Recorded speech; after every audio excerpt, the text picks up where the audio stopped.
Hello everyone, welcome to Bismi's Food Cart. ഇന്ന് നമ്മൾ ഉണ്ടാക്കാൻ പോകുന്നത് സുഗിയനാണ്.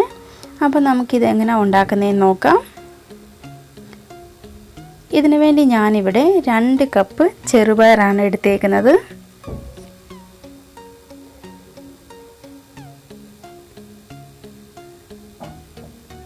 നമുക്കിനി നല്ലതായിട്ട് വാഷ് ചെയ്തുകൊണ്ട് വരാം ഇത്.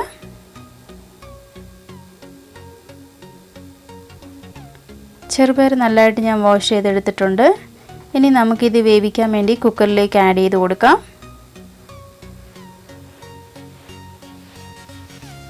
ചെറുപയറെല്ലാം കുക്കറിലേക്ക് ഇട്ട് കൊടുത്തു.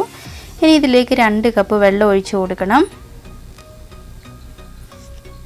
ആവശ്യത്തിന് ഉപ്പും കൂടി ഇട്ട് കൊടുക്കാം. ഇത് നല്ലതായിട്ട് നമുക്ക് വേവിച്ചെടുക്കണം. ഒരു 5 to 6 വിസിൽ വരെ നമുക്കിത് വേവിച്ചെടുക്കണം. ചെറുപയറിൻ്റെ വേവ് അനുസരിച്ച് വേണം വിസിലിൻ്റെ എണ്ണം കൂട്ടുകയോ കുറയുകയോ ചെയ്യാൻ. അങ്ങനെ ഇവിടെ 6 വിസിൽ കൊണ്ട് നമ്മുടെ പയർ നല്ലതായിട്ട് വെന്ത് കിട്ടിയിട്ടുണ്ട്. ഈ ഒരു പരുവത്തിൽ വേണം നമുക്ക് പയർ വേവിച്ചെടുക്കാൻ. അടുത്തായിട്ട് നമുക്ക് വേണ്ടത് ശർക്കരയാണ്. അപ്പോൾ ഞാനിവിടെ 1.25 കപ്പ് ശർക്കര എടുത്തിട്ടുണ്ട്.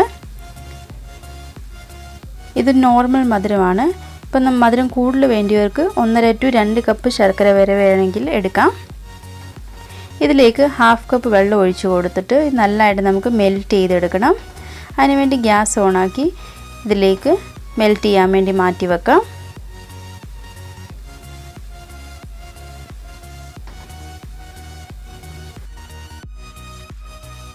അപ്പോൾ നമ്മുടെ ശർക്കര നല്ലതായിട്ട് മെൽറ്റായി വന്നിട്ടുണ്ട്. ഇനി ഗ്യാസ് ഓഫ് ചെയ്യാം.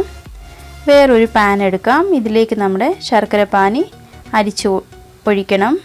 എന്തെങ്കിലും ഇമ്പ്യൂരിറ്റീസ് വല്ലതും ഉണ്ടെങ്കിൽ അത് മാറാൻ വേണ്ടിയാണ് നമ്മൾ അരിക്കുന്നത്. ഇനി നമുക്ക് ശർക്കര പാനി ഒന്നുകൂടെ തിളപ്പിക്കണം. ഇതിലേക്ക് തിളച്ച് കഴിയുമ്പോഴത്തേക്ക് ഇതിലേക്ക് 1 കപ്പ് തേങ്ങ ആഡ് ചെയ്ത് കൊടുക്കാം. നല്ലതായിട്ട് മിക്സ് ചെയ്ത് കൊടുക്കണം. ഇനി നമുക്ക് ശർക്കര പാനി ഹാഫ് ഇവാപ്പറേറ്റ് ആവുന്നതിന് വരെ ഇളക്കി കൊടുക്കണം. അപ്പോൾ ഇത് വെള്ളം നല്ലതായിട്ട് ഇവാപ്പറേറ്റ് ആയി വന്നിട്ടുണ്ട്. ഈ സമയത്ത് വേണം നമുക്ക് നമ്മുടെ വേവിച്ച് വെച്ചേക്കുന്ന ചെറുപയർ ഇതിലേക്ക് ആഡ് ചെയ്ത് കൊടുക്കാൻ. ഇനി നമുക്ക് നല്ലതായിട്ട് മിക്സ് ചെയ്യാം. എന്നിട്ട് ബാക്കിയുള്ള വെള്ളം കൂടെ നമുക്ക് പറ്റിച്ചെടുക്കണം. അങ്ങനെ നല്ലതായിട്ട് മിക്സായി വന്നിട്ടുണ്ട്. ഈ സമയത്ത് വേണം നമുക്ക് ഏലക്കാപ്പൊടി ആഡ് ചെയ്ത് കൊടുക്കാൻ. നല്ലതായിട്ട് മിക്സ് ചെയ്ത് കൊടുക്കണം. ഗ്യാസ് ഓഫ് ചെയ്യാം. ഇനി നമുക്കിത് വലിയൊരു പാത്രത്തിലേക്ക് മാറ്റാം. തണുക്കാൻ വേണ്ടിയാണ് നമ്മളിത് വലിയൊരു പാത്രത്തിലേക്ക് മാറ്റി വെക്കുന്നത്. ഈ ഒരു പാത്രത്തിലേക്ക് നമുക്കിതിട്ട് കൊടുക്കാം.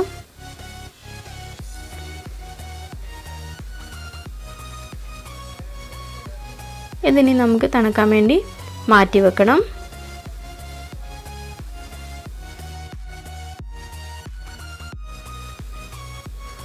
അങ്ങനെ നമ്മുടെ പയർ നല്ലതായിട്ട് തണുത്ത് വന്നിട്ടുണ്ട്.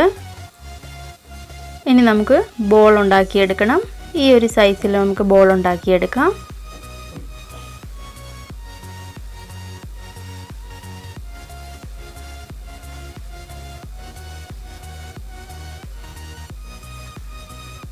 ഇങ്ങനെ നമുക്ക് എല്ലാ ബോളും ഉണ്ടാക്കിയെടുക്കണം.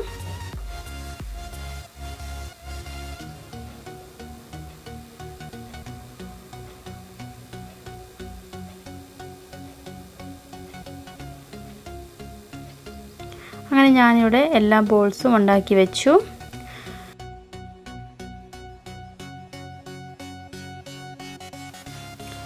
അടുത്തായിട്ട് നമുക്ക് ഒരു 6 ടേബിൾ സ്പൂൺ ആട്ട എടുക്കണം. ആട്ടയുടെ സ്ഥാനത്ത് നമുക്ക് മൈദയും വേണമെങ്കിൽ എടുക്കാം. ഇവിടെ ഞാൻ ആട്ടയാണ് എടുത്തേക്കുന്നത്. അടുത്തായിട്ട് നമുക്ക് 2 ടേബിൾ സ്പൂൺ അരിപ്പൊടിയും കൂടി ഇതിലേക്ക് ആഡ് ചെയ്ത് കൊടുക്കാം. 1/2 ടീസ്പൂൺ മഞ്ഞൾപ്പൊടി, ആവശ്യത്തിന് ഉപ്പും ഇതിലേക്ക് ആഡ് ചെയ്ത് നല്ലതായിട്ട് നമുക്കൊന്ന് മിക്സ് ചെയ്ത് കൊടുക്കണം. ഇനി നമുക്കതൊരു സ്മൂത്ത് പേസ്റ്റ് ആക്കി എടുക്കണം. വെള്ളം ഒഴിക്കാം. നല്ലതായിട്ടൊരു സ്മൂത്ത് പേസ്റ്റ് ഉണ്ടാക്കിയെടുക്കണം.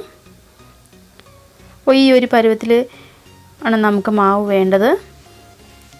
അധികം തിക്കുമല്ല എന്നാൽ അധികം തിന്നുമല്ല. അടുത്തായിട്ട് നമുക്ക് ഓരോ ബോളും ഈ മാവിലേക്ക് ഡിപ്പ് ചെയ്ത് കൊടുത്തിട്ട് എണ്ണയിലേക്ക് ഫ്രൈ ചെയ്യാൻ വേണ്ടി ഇട്ട് കൊടുക്കാം.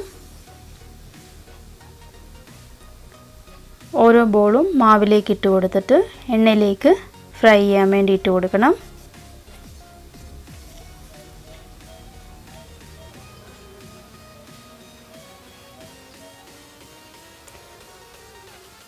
നല്ലതായിട്ട് ഫ്രൈ ചെയ്തെടുക്കണം. ഗോൾഡൻ കളർ ആവുന്നിടം വരെ നമുക്കിത് ഫ്രൈ ചെയ്തെടുക്കാം. അപ്പോൾ നമ്മുടെ സുഗിയൻ നല്ലതായിട്ട് റെഡിയായി വന്നിട്ടുണ്ട്. ഇനി നമുക്കിത് എണ്ണയിൽ നിന്ന് മാറ്റാം. അങ്ങനെ നമ്മുടെ ടേസ്റ്റി ആയിട്ടുള്ള ഈസി ആയിട്ടുള്ള സുഗിയൻ റെഡിയായി കഴിഞ്ഞു. ഇതെല്ലാവരും ട്രൈ ചെയ്ത് നോക്കണം. അപ്പോൾ അടുത്ത റെസിപ്പി പറയാം. Bye bye, take care.